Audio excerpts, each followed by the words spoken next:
Kisah Nabiullah Hud alaihi salatu wassalam.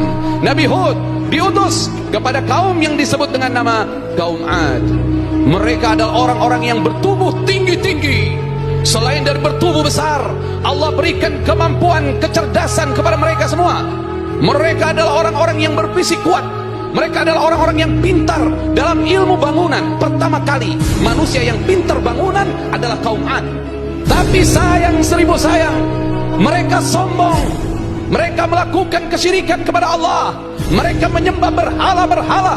Dan merekalah kaum yang pertama datang kembali sebagai penyembah berhala setelah banjir besar kaum Nabi Nuh alaihi salatu wassalam. Diutus kepada kaum Ad, yaitu Nabiullah Hud alaihi salatu wassalam, mengatakan kepada mereka, wahai kaumku, sembahlah oleh kalian semua Allah. Apakah kalian tidak takut kepada Allah? Apakah kalian tidak bertakwa kepada Allah subhanahu wa ta'ala? Apa yang mereka katakan? Mereka menolak dengan keras ajakan dari Nabiullah Hud.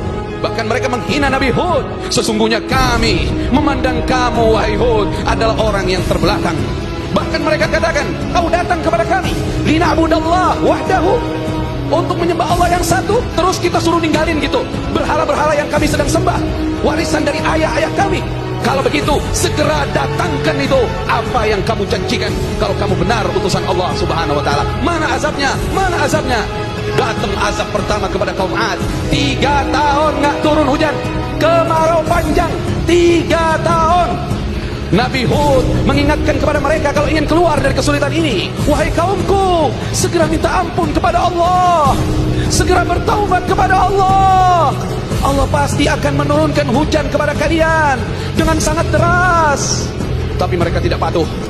Singkat kisah, Allah subhanahu wa ta'ala mendatangkan kepada mereka, datang itu awan hitam ke lembah-lembah milik mereka. Apa mereka katakan?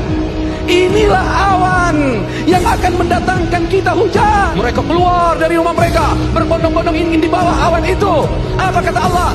Awan itu tidak membawa air, tapi awan itu mengeluarkan angin yang sangat kencang. Yang di dalam angin itu ada azab yang pedih. Angin itu datang selama 7 malam 8 hari. Itu mereka dilempar ke gunung yang satu, buar. Mereka seperti pohon kurma yang sudah lapuk. Dan tidak ada yang tersisa dari orang-orang yang menyekutukan Allah subhanahu wa ta'ala. Tapi angin itu bagi Nabi Hud dan umatnya adalah kesejukan dan kedamaian. Subhanallah.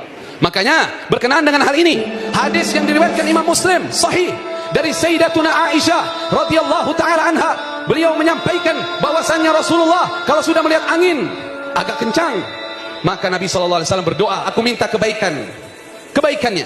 Kebaikan apa yang ada padanya? Kebaikan apa yang dikirimkan dengannya angin ini.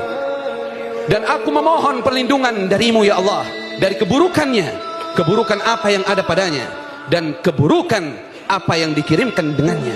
Dan Sayyidatuna Aisyah mengatakan, kalau datang awan mendung, Rasulullah sallallahu alaihi wasallam itu kadang ke depan rumah, kadang ke belakang, ada kekhawatiran yang besar. Kata Sayyidati Aisyah, kenapa ya Rasulullah? Kalau datang awan kamu selalu khawatir keadaannya, tapi setelah awan itu menurunkan hujan baru kau tenang. Ya Aisyah, kita jangan seperti kaum Ad yang sudah memastikan ini awan mendatangkan hujan. Kita mesti takut kepada Allah subhanahu wa ta'ala.